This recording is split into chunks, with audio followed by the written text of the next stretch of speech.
नमस्कार सभी का स्वागत है मित्रों। रीट का परिणाम पात्रता परीक्षा का परिणाम है वो जारी हो चुका है और आपने अभी तक रीट पात्रता परिणाम है वो देख लिया होगा सभी ने। तो थोड़ा सा देख लेते हैं, इस पर डिस्कस कर लेते हैं अपन लोग। रीट पात्रता परीक्षा परिणाम है वो 29 सितंबर के दिन जारी हो गया है और माध्यमिक शिक्षा बोर्ड ने ये 23 और 24 जुलाई के दिन आयोजित भर्ती थी उसके अनुसार है वो अपना रिजल्ट जारी कर दिया है। अब मुख्य बात मुझे क्या बतानी है इस रिजल्ट में, मुझे ये बतानी है। ये देखो ये आंकड़ा, रीट स्तर फर्स्ट कितने स्टूडेंट थे? 3 लाख प्लस स्टूडेंट ये लोग प्रविष्ट हुए, जिनमें से 2 लाख प्लस स्टूडेंट है वो पात्र घोषित हुए। कहने का मतलब ये है कि फर्स्ट पारी है, फर्स्ट लेवल है, उस फर्स्ट लेवल में 63.63% पात्रता स्टूडेंट ने प्राप्त किया है और 40% स्टूडेंट है वो सीधे बाहर। 60% का आंकड़ा रहा है, ये लो लगभग 60% मान ले, 63.63 है। और स्तर 2 की बात करें तो वहाँ 11 लाख प्लस अभ्यर्थी प्रविष्ट हुए, जिनमें से 6 लाख अभ्यर्थी है, 6 लाख प्लस अभ्यर्थी है उन्होंने पात्रता प्राप्त की है। इनका परसेंट देखो, ये लो 52.19% स्टूडेंट ने पात्रता प्राप्त कर ली है। बाकी मान के चले तो 50% स्टूडेंट है वो सीधे के सीधे पात्रता से ही बाहर हो गए, पात्रता ही नहीं है।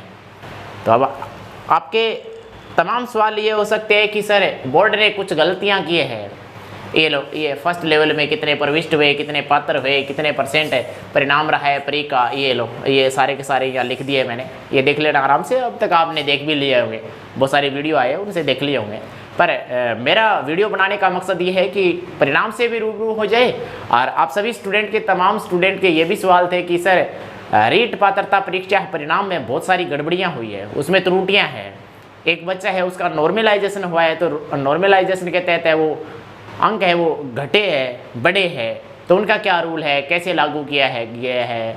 और बहुत सारे स्टूडेंट है वो पात्र है जिसके 90 अंक है, उसके बाद भी उसकी जो मार्कशीट है उसमें अंक तालिका में नीचे लिखा हुआ है कि नॉट एलिजिबल, आप पात्र नहीं हो इस पात्रता परीक्षा के लिए। तो तमाम बिंदुओं पे अपन लोग चर्चा करने वाले हैं। ये रीट पात्रता परीक्षा परिणाम घोषित हो गया है और जनरल वालों को लिए 90 लेने हैं और पात्रता के ये आंकड़े हैं। और ओबीसी SC ST के लिए 82.5 राउंड फिगर में बात करें तो 83 मान सकते हैं अपन लोग। 60% और 55% का रेशियो है, ये तो आप सभी को पता ही है। अब देखो बोर्ड ने जारी किया है अपना सिलेबस, तो बोर्ड की साइट पे जाए, हो सकता है देर नाइट तक किसी ने देखा नहीं हो सकता है नेट ज़्यादा अचानक ही बच्चों ने सर्च किया है साइट पे, तो साइट वो बिजी थी, तो अभी आराम से देख सकते हो। इसमें देखो रीट का जो परिणाम है वो दिखा रखा है, साइट पे जाओ, साइट पे जा करके आराम से चेक कर सकते हो। और ये अच्छे से मेंशन किया है, ये लो नॉर्मलाइजेशन फॉर्मूला अपनाया गया है लेवल 2 के लिए, लेवल A में नहीं अपनाया गया, लेवल 2 में। और फाइनल आंसर की है वो भी जारी कर दी गई है। तो जिस बच्चे ने आपत्ति लगाई थी, अब आपत्ति के बाद में ये भी उनको इंतज़ार था कि क्या पता इसमें बोनस मिलेगा नहीं मिलेगा, नंबर कटेंगे बढ़ेंगे, तो इस प्रकार के तमाम सवाल है वो जा करके आप ये जो आंसर की है ये इस पर क्लिक करें और चारों पारियों के आंसर के वो डाउनलोड करके देख ले। उसमें बोनस वाले में बोनस लिखा है और डिलीट किया गया है, डिलीट वाले में डिलीट लिखा गया है। ये 3 नोटिफिकेशन है मित्रों, अभी जा करके आप साइट पे चेक कर सकते हो हैं। अब आराम से चल रही है साइट, कोई दिक्कत नहीं है। फिर आपका सवाल ये भी हो सकता है कि सर नॉर्मलाइजेशन क्या होता है, क्या फॉर्मूला अपनाया गया है। तो सीधी सी बात ये है कि नॉर्मलाइजेशन में थोड़ा सा समझा देता हूँ। जैसे मान लो कि आपके पास हिस्ट्री है, आपके पास हिस्ट्री है और हिस्ट्री में आपने 60 अंक ले लिए और आपके पास हिंदी है मित्रों, क्या है हिंदी, और हिंदी में आपने 70 नंबर ले लिए, ठीक है। और मान के चलो कि आपके पास है वो जो मैथ भी है, क्या है आपके पास मैथ भी है और मैथ में आपने कितने अंक ले लिए, तो मान लो कि 60 अंक इसमें आ गए। अब इन तीनों का औसत एवरेज देखा जाता है।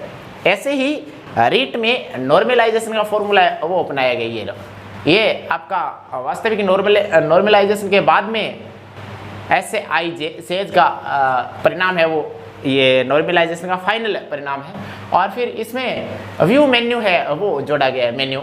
और जो आपका जो काल्पनिक जितने अंक आए थे, वास्तविक अंक आए थे, वो वास्तविक अंक ये है। और फिर इसका परिणाम है वो आगे निकाला गया है।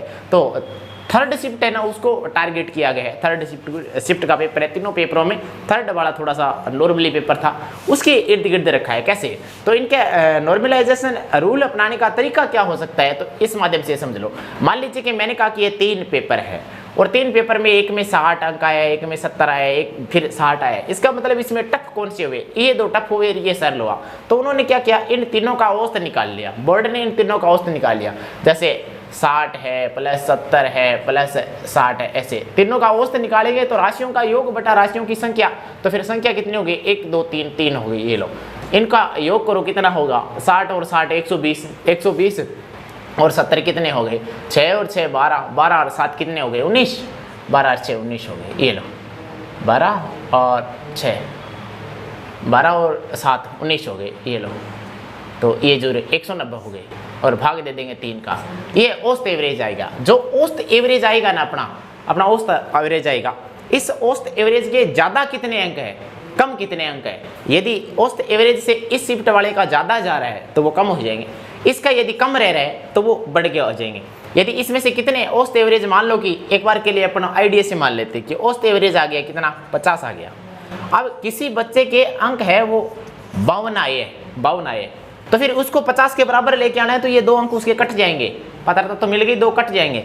लेकिन यदि एक बच्चे का 48 नंबर आ रहे हैं तो फिर ये 2 उसमें वृद्धि हो जाएगी। तो जो नॉर्मलाइजेशन का ये नियम मित्रों अपनाया गया है ना, इसमें जो ज़्यादा अंक लेने वाले बच्चे हैं उनको तो लॉस होता है। नॉर्मलाइजेशन से हमेशा ही ज़्यादा अंक लेने वाले बच्चों को लॉस होता है, और जिनके कम अंक है ना उनको फायदा होता है हमेशा के लिए। तो ये नॉर्मलाइजेशन है, ये तो चलो पात्रता है, पात्रता में तो इतना ज़्यादा मायने नहीं रखता, और मायने तो रखता ही है वैसे तो भी। मान लो कि 90 वाला है, उसका नॉर्मलाइजेशन से 1 कट गया तो वो यहाँ आ गया, ये लो पात्रता से बाहर हो गया। लेकिन जो कम अंक वाला है ना उनको ज़्यादा फायदा होने वाला है, उनको ज़्यादा फायदा हुआ है। और आपका सवाल ये भी हो सकता है कि सर ठीक है नॉर्मलाइजेशन अपना लिया गया तो कौन सी शिफ्ट का अपनाया गया, तो थर्ड शिफ्ट को पहली प्राथमिकता दी गई किसको, तो मेन टारगेट रखा गया तीसरी शिफ्ट को। देखो सेकंड शिफ्ट है, उसमें नॉर्मलाइजेशन में कितने अंक है, 81.6575, ये इनका औसत एवरेज रखा गया है सेकंड का। और इसमें बढ़ोतरी कितने की हुई है तो बता देना, ये लो 18.3459 की, और इसमें 17 की थर्ड में, और फोर्थ में 19 की। देखो यहाँ सेकंड में 1 नंबर की, ये 18 की है, और 1 कम की थर्ड में, देखो इजी है तो 1 कम हो गया है, और यहाँ 2 ज़्यादा हो गए।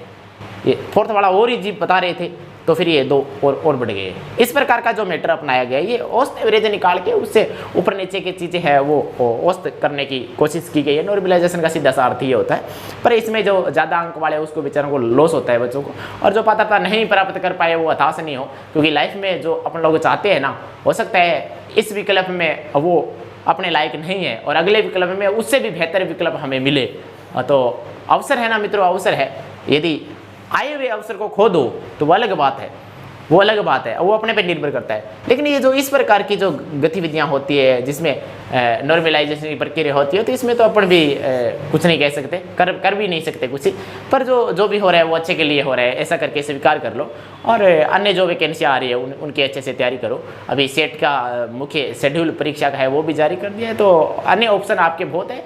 हताश नहीं हो और टूटे नहीं अपने आप में, एक दूसरे से डीमोटिव ना हो। जो बच्चे पात्रता प्राप्त नहीं करे हैं तो वो अच्छे से तैयारी करें, आगे की अन्य वैकेंसियों को टारगेट करें, आराम से आप सिलेक्शन निकाल सकते हो। ज़रूरी नहीं है इसी एक में सिलेक्शन हो, कोई लाइफ का अंतिम एग्जाम थोड़ी है ताकि तो हम टूट के और बैठ जाए, एकदम से बिखर जाए। तो फिर अगला सवाल आपका ये भी हो सकता है कि सर ये जो आंसर की आई है ये कैसे जारी की है, तो मुख्य परीक्षा के साथ परिणाम के साथ ही परिणाम के साथ ही परीक्षा जारी ये आंसर की जारी कर दी गई है। ये लो यहाँ क्लिक करके आप साइट पे जा करके और ये भी चेक कर सकते हो।